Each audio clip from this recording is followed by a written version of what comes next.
You ready? Mm-hmm. Okay, can you see it? Yeah. Okay, go ahead. One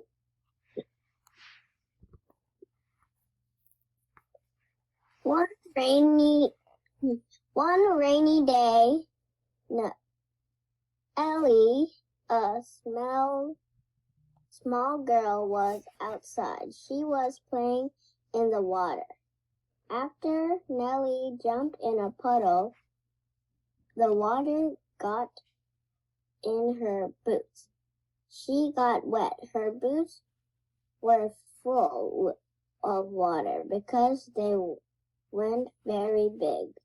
She was upset. Nellie decided to get help. She needed her mom because she was cold and wet. She found who her mom who was outside. She said, "Please help me. These boots that are full of water are cold." When her mom saw her, she tried not to laugh. Nellie looked calm, calm,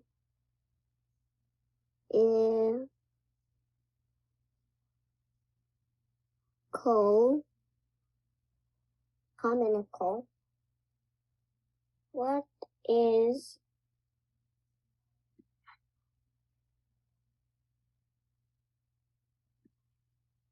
what's this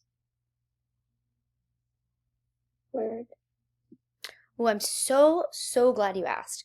You did a really good job, I noticed, breaking up each syllable because you got it. Com, ick, all. And when we put it together, it sounds like this. Comical.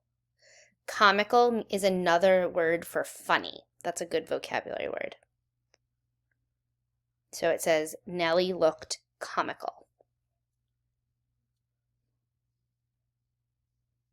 Why did she look comical? Because her mom tried not to laugh. But why did the mom think it was funny? What was funny?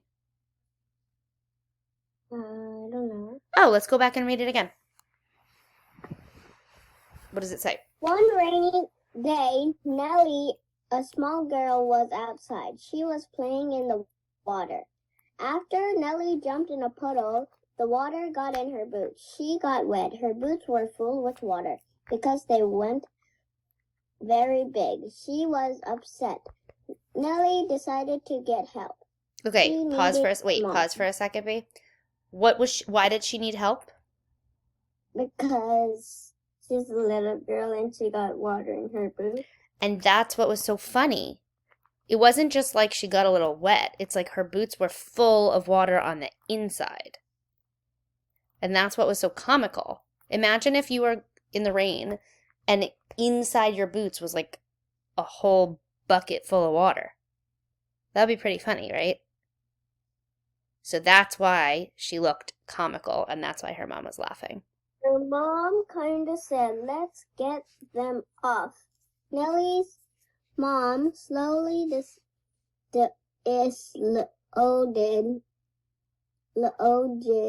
loaded the boots outside so that the house wouldn't get wet. Then Nellie dried her feet inside and nestled under warm, cozy blanket. She was happy. Awesome. Okay, so there's a couple things I want to show you. The first one is this word right here. Where did it go? This word. Oops. Oops. I'm going to do it under. Okay, how do you, yeah, exactly. Thank you. How do you read that word? Went. No. And went. So went would look like this. Whoa.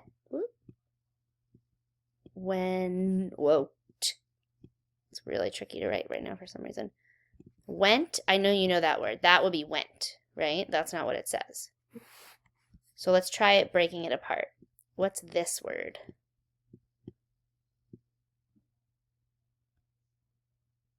Where?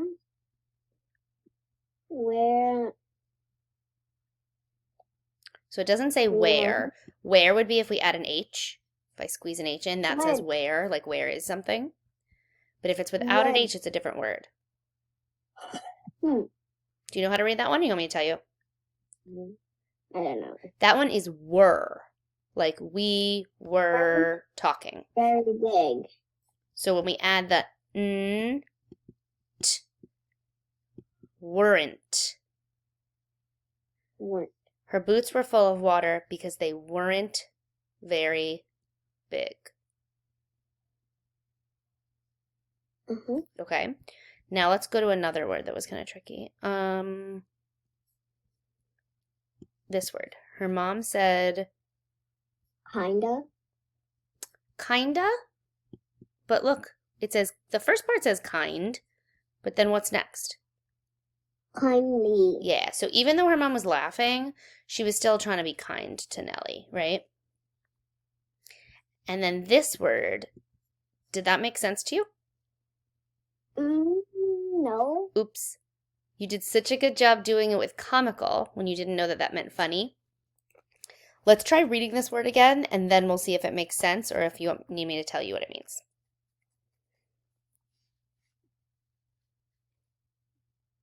The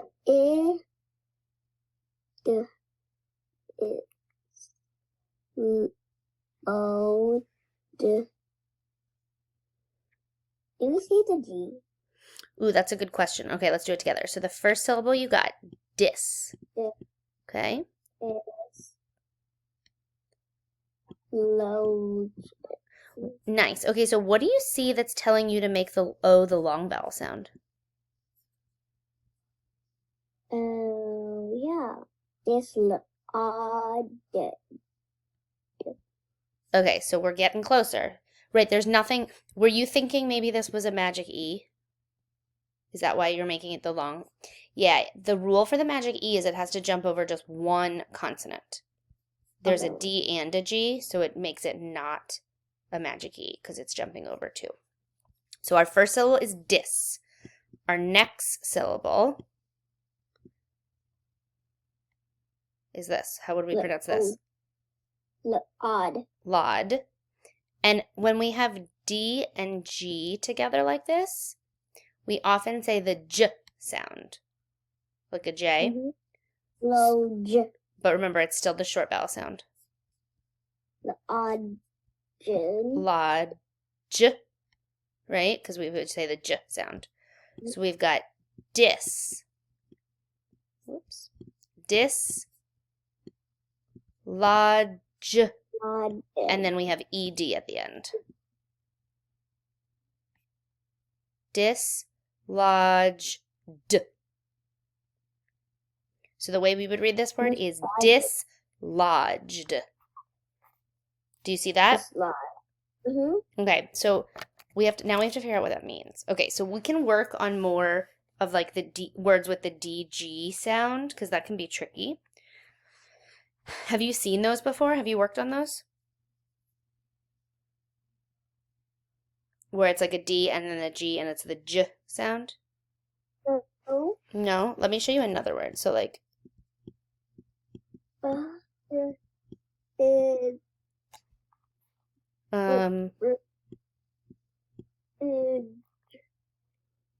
Bridge. Bridge. I bet you've seen that word before, right? Yeah. Okay. So you've seen that.